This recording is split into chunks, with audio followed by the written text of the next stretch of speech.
네, 오늘은 행복을 찾는 당신에게라는 제목으로 말씀을 전하겠습니다. 위드 코로나로 여러분 이렇게 현장에 오시니까 너무 행복하시죠? 네, 저도 행복하고 1부 때는 약간 낯설었는데 2부 때는 감동이 되었고 3부 때는 정말 좋습니다. 여러분 행복하시죠? 네, 우리 옆에 있는 분들 당신 보니까 정말 행복합니다. 한번 인사합시다. 네, 가정은 늘 보는 사람이니까 그래도 행복하죠. 네, 호칭을 한번 바꿔서 당신보다는 그대를 보니 행복합니다. 한번 합시다. 네, 그대를 보니 행복합니다. 인간은 누구나 행복을 추구합니다. 여러분도 그러시죠? 네, 행복을 싫어하는 사람이 누가 있겠습니까?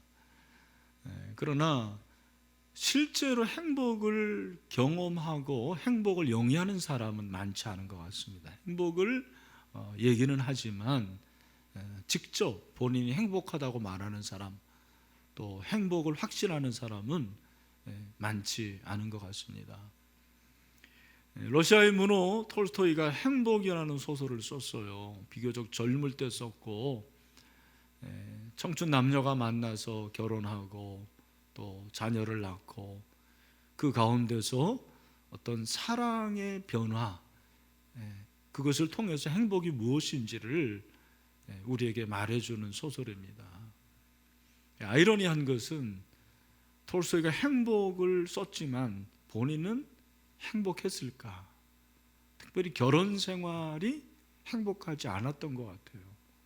34살에 18살 신부를 맞이했는데 그가 마지막에 죽기 전에 아내를 떠나서 아내와 함께 있기 싫어서 우랄 산맥 밑에 한 작은 시골의 정거장 의자에 앉아서 숨을 거뒀다라는 그런 일화가 있습니다. 여러분, 이것이 행복의 역설인 것 같습니다. 우리가 행복을 추구하지만 행복을 정말 깨닫고 행복하게 사는 것은 쉬운 일은 아닌 것 같아요.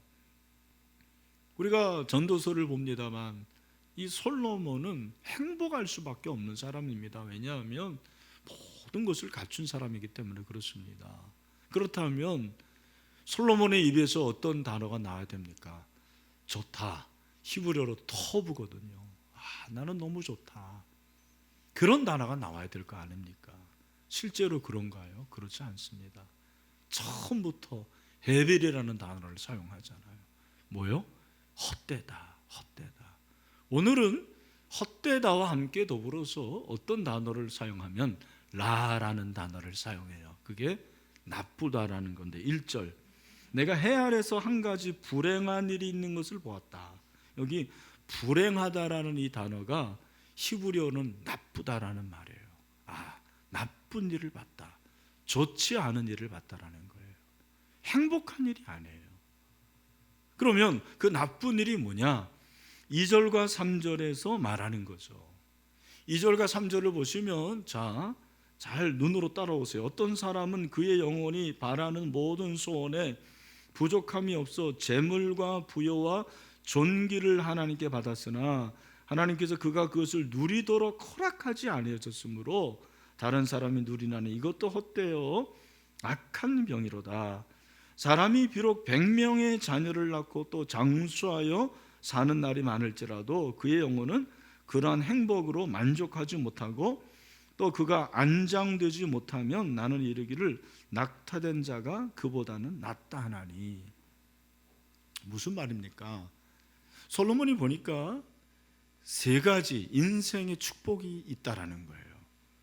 이 3가지는 일반적으로 유대인들이 생각하는 축복이에요. 유대인들은 그 사람이 복받았다 그러면 3가지. 첫 번째는 재물이 많은 거. 2절에 보니까 재물, 부여, 존귀 같은 말이에요.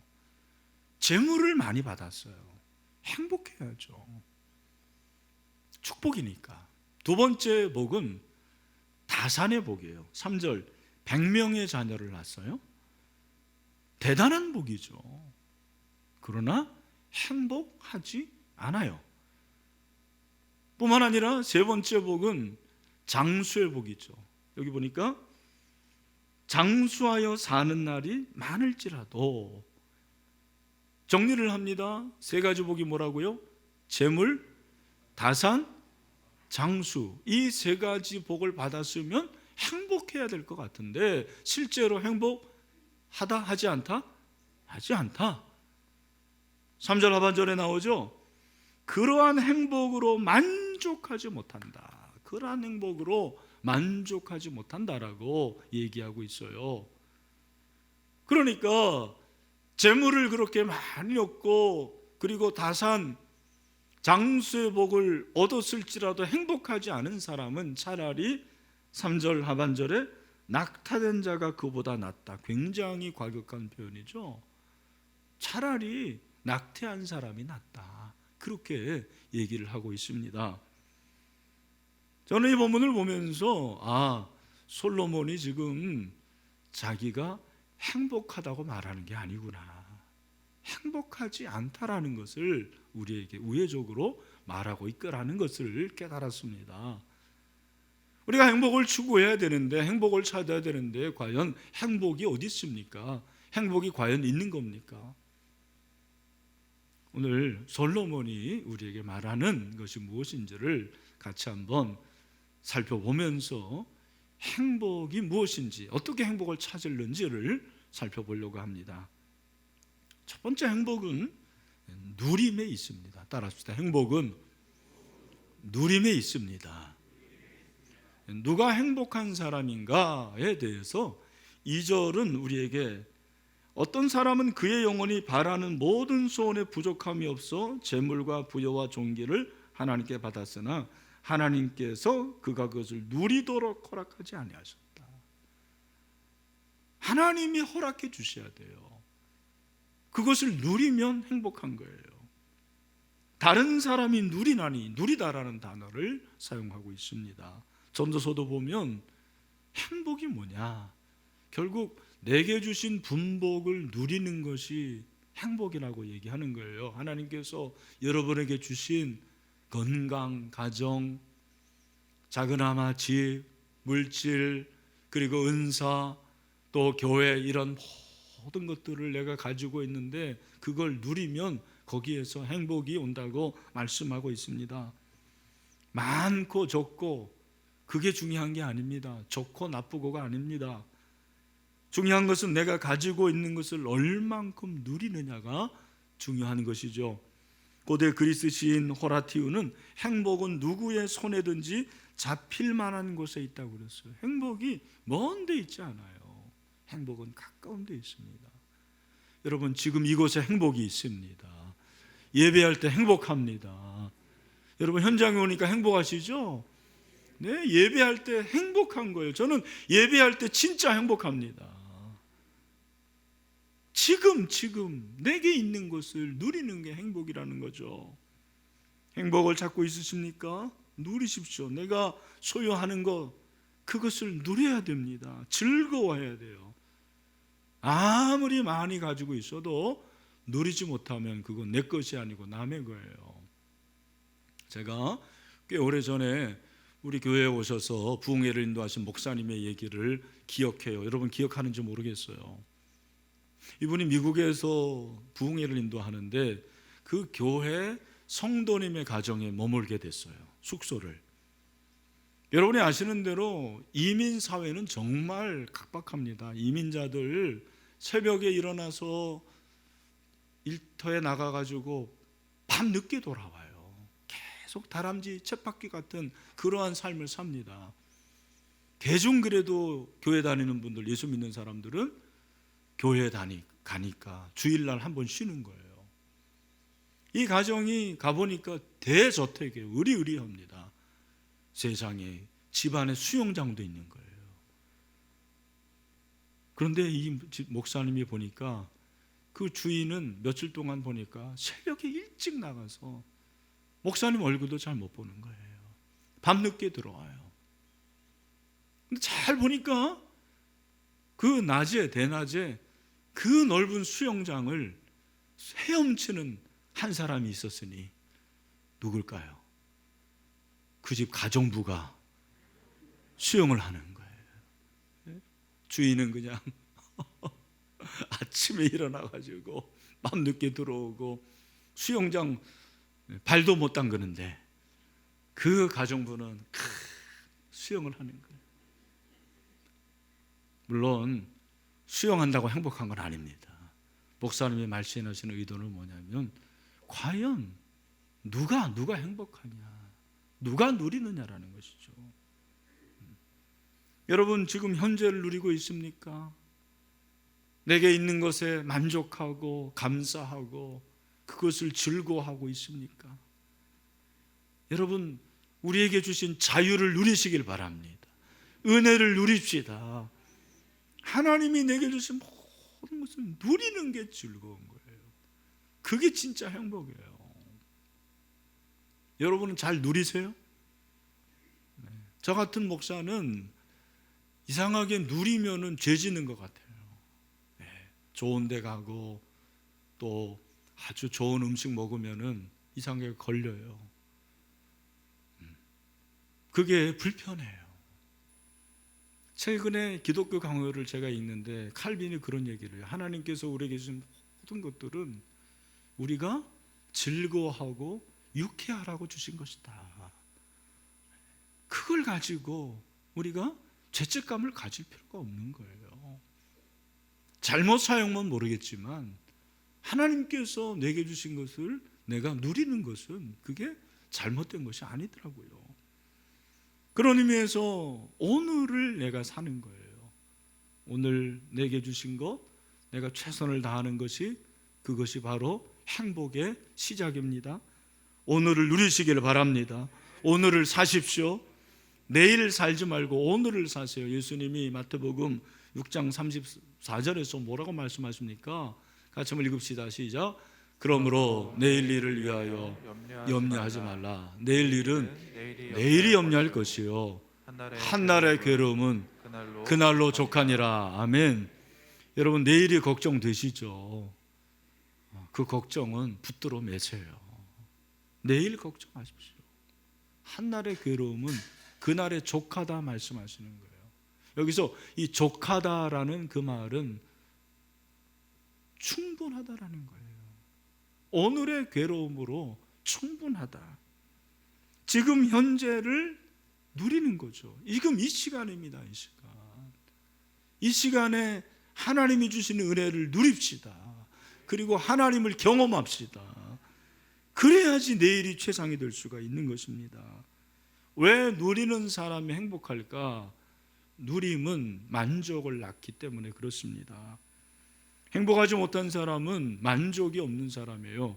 누리지 못하는 사람은 만족이 없는 거예요. 늘 불만입니다. 전도서 5장 10절에 보니까 은을 사랑하는 자는 은으로 만족하지 못하고 풍요를 사랑하는 자는 소득으로 만족하지 아니하나니 이것도 헛되도다. 우리가 물질을 계속 추구하면 그 물질을 추구하는 것은 마치 바닷물을 마시는 것 같습니다. 바닷물을 계속 마시면 물이 생각이 나요. 그죠? 목이 마릅니다. 갈증이 생깁니다. 마찬가지로 이 세상에 돈과 권력과 명예, 쾌락 이런 것들을 추구하면 그것이 나를 만족시킬 것 같지만 그렇지 않습니다. 행복할 수가 없는 거예요. 만족을 몰라요. 하나님이 내게 주신 모든 것들에 대해서 만족할 수 있는 것이 행복인 거죠. 여러분 하나님이 주신 모든 선물 만족하고 그것에 감사하고 그것을 누림으로 행복한 주의 백성들이 되시기를 주님의 이름으로 축원합니다. 또한 행복은 누릴 뿐만 아니라 나눔에 있어요. 따라합시다. 행복은 나눔에 있습니다. 내게 있는 거 내가 누리기만 하면 행복할 것 같지만 절대로 그렇지 않습니다. 내게 있는 것을 누군가 나눠야 돼요. 이웃에게 나눠줘야 되는 거죠. 오늘 7절에 보니까 중요한 말씀을 하고 있어요. 7절 말씀 한번 읽어볼까요? 시작. 사람의 수고는 다 자기의 입을 위함이나 그 식욕은 채울 수 없느니라. 여기 보니까 사람의 수고는 다 자기의 입을 위함이다. 자기. 이 입을 말하는 게 아니고 여기서 입은 세속적이고 물질적인 욕망을 말하는 거예요. 여러분이 아침부터 밤늦게까지 그렇게 일하고 수고하고 돈 버는 거 다 내 입을, 내 욕망을 채우려고 그러는 거예요. 솔로몬은 자기의 입을 위함이나 그러나 그 식욕은 채울 수 없다고 그랬어요. 여기서 식욕은 입과 대구가 되는데 여기서 식욕이라는 것은 무엇을 말합니까? 영혼을 말하는 거예요. 원어를 보면 네펫이라고 되어 있어요. 제가 지난주에 인간에게는 육신이 있고 마음이 있고 영혼이 있다고 그랬잖아요. 여러분, 영혼의 질병이 치유돼야 될 줄로 믿습니다. 마찬가지로 행복하려면 영혼이 만족함을 얻어야 돼요.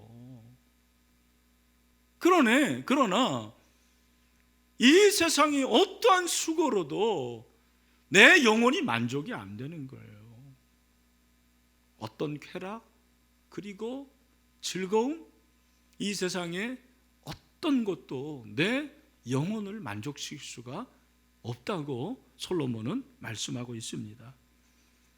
그러면 어떻게 되느냐? 자기의 입을 위함이 아니고 다른 사람의 입, 이웃의 입을 위한 것이 행복이라는 것을 우리에게 말씀하는 것이 아닐까요? 8절을 보니까 지혜자가 우매자보다 나은 것이 무엇이냐? 살아있는 자들 앞에서 행할 줄을 아는 가난한 자에게는 무슨 유익이 있느냐? 자신의 욕망만을 위해서 살아가는 사람들은 그 사람이 아무리 부유하고 많이 배운 현자라 할지라도 가난한 사람과 다를 것이 없다라는 거예요. 그의 부여와 그의 학식이 무슨 의미가 있느냐? 자기만을 위한 삶은 행복하지 않다라는 것을 말씀하고 있는 거죠. 간혹 여러분들이 알만한 그런 스포츠 스타나 아니면 연예인들 한 번에 뭐 수백억씩을 그렇게 벌지 않습니까? 수십억을 그렇게 벌지 않습니까? 행복할 것 같은데 저는 그런 생각해보고 제 아내하고 그런 얘기합니다. 여보, 저분들은 과연 행복을 할까? 작은 것을 성취했을 때에 그 기쁨과 즐거움을 할까? 그래서 그분들은 어떻게 합니까? 지혜로운 사람들은 뭐를 하는 거예요? 기부를 하는 거예요. 그래서 기부를 합니다. 왜? 그게 행복이니까. 성경은 나눠주라는 것을 강조하죠. 베풀라고 합니다. 디모데전서 6장 18절 선을 행하고 선한 사업을 많이 하고 나누어 주기를 좋아하며 너그러운 자가 되게 하라. 여러분, 받기를 좋아하는 사람 되지 말고 주기를 좋아하는 사람 되시길 바랍니다. 자꾸 줘야 돼요. 어떤 사람은 받기만 해요. 받는 인생 재미없어요.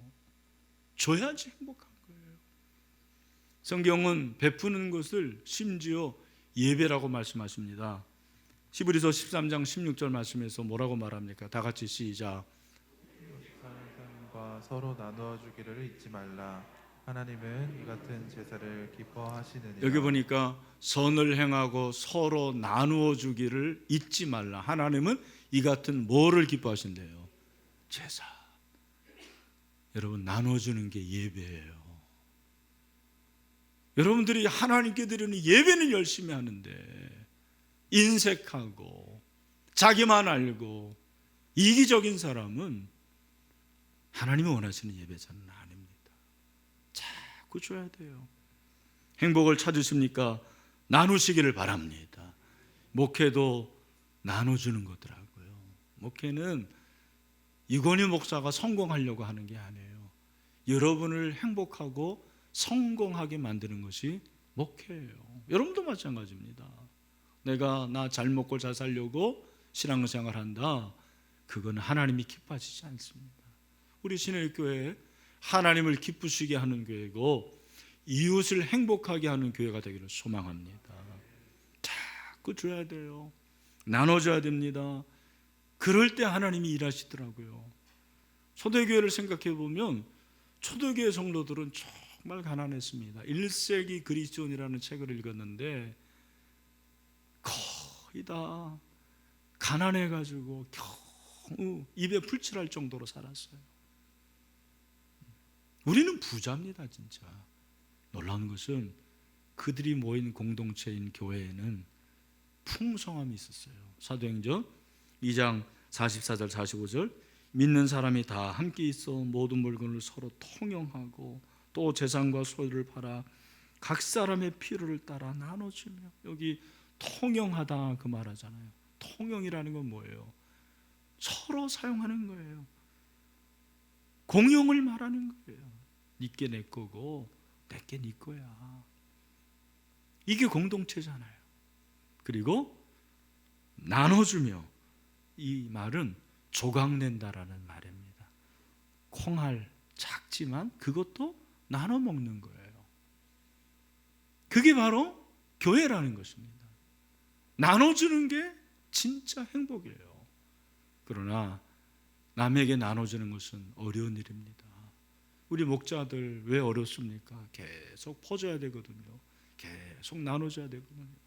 그래서 어려운 거예요. 하지만 힘들지만 행복한 거죠. 지금 우리 한국교회가 왜 이렇게 공신력을 잃었습니까? 나눠주는 걸 제대로 못하는 거예요. 개교회는 잘 되고 건물이 올라가고 주차장이 넓어지고 그렇게 성장하는 것 같은데 사람들이 볼 때 나누는 걸 못하는 거죠. 여러분, 나누면 하나님이 채워주십니다. 사랑은 나눠주는 거예요. 사랑은 주는 것입니다. 내가 주면 하나님이 채워주십니다. 우리 신일교회 분리 개척하면 성도도 줄고 수입도 줄어요. 그러나 저는 걱정하지 않아요. 하나님이 채워주십니다. 하나님이 일하고 역사해 주십니다. 우리가 50주년 기념행사 마지막으로 희망 나눔 하려고 합니다. 이번에는 방식을 좀 변경하려고 그래요. 키트박스를 여러분들에게 나눠드릴게요. 그래서 원하시는 분들은 가져가셔서 여러분들이 원하는 대로 채우세요. 그래서 그것을 이웃에게, 정말 누군가 필요한 사람에게 나눠주세요. 인증샷을 찍어서 보내주세요. 그게 예배예요. 그게 예배. 하나님께서 그런 예배를 기뻐하시는 거죠. 여러분, 우리 신일교회가 나눠주는 교회, 행복한 교회, 여러분이 그런 행복한 사람들이 될 수 있게 되기를 주님의 이름으로 축원합니다. 우리가 여기까지 생각하면 사실은 세상이 이거 잘합니다. 이 두 가지. 그죠? 세상 사람들이 잘 누려요. 즐깁니다. 세상 사람들이 잘 나눠줍니다. 그러면 세상의 행복과 하나님 나라의 행복은 뭐가 다른 거예요, 도대체? 그런 질문 안 해봅니까, 여러분? 아니, 세상 사람들도 잘 나눠주고 잘 자기들이 사용하고 누리고 즐겁게 하는 거, 그들이 행복한데 그 행복과 우리의 행복은 뭐가 다른가? 오늘 마지막으로 저는 이 말씀을 좀 여러분과 나누고 싶습니다. 오늘 10절 말씀을 한번 보십시오. 이미 있는 것은 무엇이든지 오래전부터 그의 이름이 이미 불린 바 되었으며 사람이 무엇이든도 이미 안 바 되었으니 자기보다 강한 자와는 능히 다툴 수 없느니라. 전도서가 어려워요. 한마디도 쉬운 게 없어요. 여러분, 이 10절에서 이미 얻은 것은 무엇인지 오래전부터 그의 이름이 이미 불린 바 됐다? 철학적인 표현이죠. 모든 피조물은 뭐가 있다라는 거예요? 이름이 있다라는 거예요. 여러분도 이름 있죠? 모든 피조물을 하나님께서 아담으로 하여금 이름을 붙여줬어요. 모든 인류에게 이름이 있으니 그 이름이 뭐다? 잘 모르시는군요. 따라합시다. 아담. 아담이 이름이에요. 아담은 아담의 이름일 뿐만 아니라 아담은 모든 인류의 이름입니다. 그 모든 인류가 무엇이든지 이미 안 받으니 자기보다 강한 자와는 능히 다툴 수 없다. 모든 인류, 사람이라고 불리는 그 사람은 한 가지 불변의 법칙이 있으니 강한 자와 다툴 수 없다. 약육강식 아니에요. 여기서 강한 자는 하나님을 말하는 거예요. 잘 들으세요. 인간은 하나님과 다툴 수 없다. 이것이 인간의 실존이죠. 우리 인간은 연약합니다. 연약하다라는 것은 인간은 하나님과 더불어 이길 수가 없는 거예요. 어떻게 하나님과 더불어 이깁니까? 싸워서 이길 수가 없는 거예요. 그것이 인간의 한계입니다. 하나님의 섭리는 우리 안에 있는데 그 하나님의 섭리 앞에서 우리는 순종해야 될 존재죠. 11절에 헛된 것을 더하게 하는 많은 일들이 있나니 그것들이 사람에게 무슨 유익이 있으랴 그랬습니다. 무슨 말입니까? 사람이 하나님과 다투는 것이 그것이 어리석일 뿐만 아니라 유익하지 않대요. 그러면서 12절 오늘 본문의 마지막 결론이에요. 어쩌면 핵심 구절입니다. 다 같이 12절 시작. 헛된 생명의 모든 날을 그림자같이 보내는 일평생에 사람에게 무엇이 낙인지를 누가 알며 그 후에 해 아래에서 무슨 일이 있을 것을 누가 등이 그에게 고하리오. 잘 들으십시오. 가정에서 예배드리는 분들도 제가 설명을 해드릴게요. 헛된 생명의 모든 날은 이것이 바로 하나님의 그 섭리에 불순종하는 인간을 말하는 거예요. 하나님의 섭리에 불순종하는 인간은 똑똑한 것 같은데 그림자 같아요. 그림자는 실제가 아닙니다. 그림자는 희미한 거예요. 그림자는 사라질 거예요. 여러분, 그림자 같은 인생은 그 불행한 인생이죠. 남의 그림자. 우리 인간이 그렇다라는 거예요. 하나님께 불순종하고 하나님을 만나지 못한 인간은 그림자 같은 인생이에요. 그림자 같은 인생에서 나오는 말이 뭡니까? 뭐라고 그랬어요? 낙인지를 누가 알며, 무엇이 낙인지를 누가 알며. 무슨 말 하는 거예요? 내 인생에는 낙이 없어. 많은 사람들은 원래 그렇게 얘기합니다. 목사님, 낙이 없어요.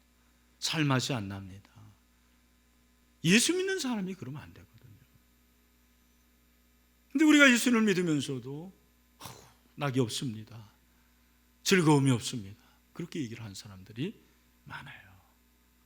여러분, 진짜 낙이 무엇입니까? 오늘 성경이 우리에게 말씀하시는 거, 여러분, 우리가 하나님을 만나고 하나님께서 주시는 그 은혜를 날마다 경험하는 거, 그것이 행복의 결론인 줄로 믿습니다. 그걸 말해주는 거예요. 하나님 만나지 못하면 행복이 없어요. 하나님을 갈망할 때 행복합니다. 오늘 이 시간이 가장 행복한 시간입니다. 하나님을 예배할 때 우리는 행복합니다. 하나님 한 분만으로 우리는 만족하게 되고 그것이 저와 여러분의 진정한 행복입니다. 그래서 예수님 시대에 정말 부자가 있었는데 그 부자가 예수님을 만나기를 원했어요. 왜냐하면 이 사람이 부자였는데 자기를 알아주는 사람이 한 사람도 없는 거예요. 오히려 무시하고 경멸합니다. 왜? 이 사람은 직업이 세리장인데 동족의 세금을 찬탈해가지고는 많이 빼앗으면 빼앗을수록 많이 남아요. 왜? 로마 당국에 일정한 액수만 내면 나머지는 다 자기 거가 되는 거예요. 이 사람이 그렇게 살아가지고 큰 저택도 마련하고 부자가 됐어요. 마음은 허무해요. 만족이 없어요. 행복하지 않아요. 어느 날 그 여리고에 예수님이 들어온다는 소식을 들었어요. 예수님이 오신다는 소식. 그 예수님을 너무 만나고 싶었어요. 그래서 나가봤더니 사람들이 너무 많아가지고 만날 수가 없는 거예요. 아니, 볼 수도 없어요. 그는 키가 작았어요. 어떻게 합니까? 창의적인 생각이 나오더라고요. 돌무화과 나무 위에 올라간 거예요. 뽕나무 위에 올라갔어요. 예수님을 보았습니다. 예수님과 눈이 마주쳤어요. 예수님이 삭개오야 내려와라. 내가 오늘 너희 집에 유하여야 되겠다. 한 번도 그런 얘기를 들어본 적이 없어. 집은 저택인데 가족 말고는 자기 집에 오겠다는 사람이 한 명도 없었습니다. 근데 그 예수님이 내가 너희 집에 오늘 유하여야 되겠다. 그 얘기를 들었을 때 그는 모든 것을 얻은 것 같았을 거예요. 예수님이 그 집에 오셨습니다. 그랬을 때 그가 뭐라고 말합니까? 19장 8절에서 삭개오가 서서 글쎄 서서라고 한 이유가 무엇일까? 자기 집에 오신 예수님 너무너무 감사했던 것 같아요. 서서 주께 여짜오되 주여 보시옵소서. 내 소의 절반을 가난한 자들에게 주겠사오며 만일 누구의 것을 속여 빼앗은 일이 있으면 네 갑절이나 갚겠나이다. 이런 말 할 수가 없는 사람이에요. 근데 예수님 만나니까 그죠? 나누겠습니다. 그죠? 나누겠습니다.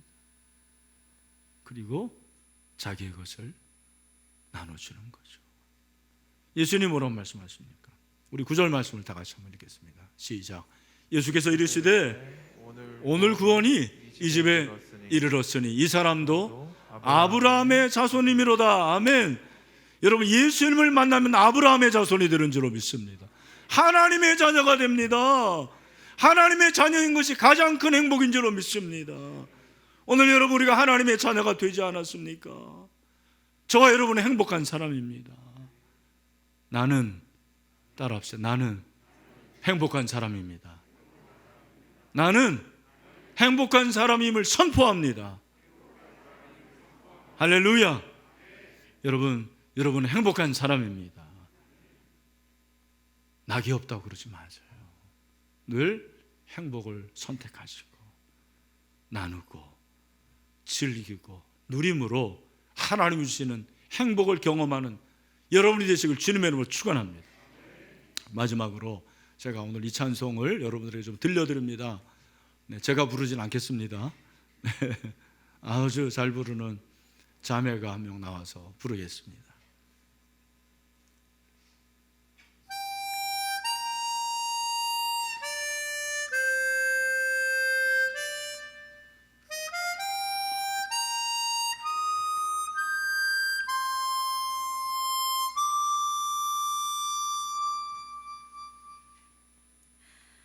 화려하지 않아도 정결하게 사는 삶, 가진 것이 적어도 감사하며 사는 삶, 내게 주신 작은 힘 나눠주며 사는 삶, 이것이 나의 삶의 행복이라고. 눈물 날 일 많지만 기도할 수 있는 것, 억울한 일 많으나 주를 위해 참는 것, 비록 짧은 작은 삶 주 뜻대로 사는 것, 이것이 나의 삶의 행복이라고. 이것이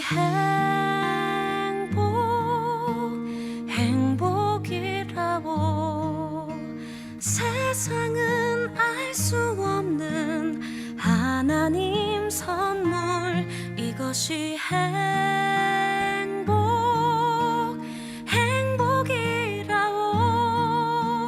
하나님의 자녀로 살아가는 것, 이것이 행복이라고. 아멘. 여러분 우리는 행복한 사람입니다. 아멘.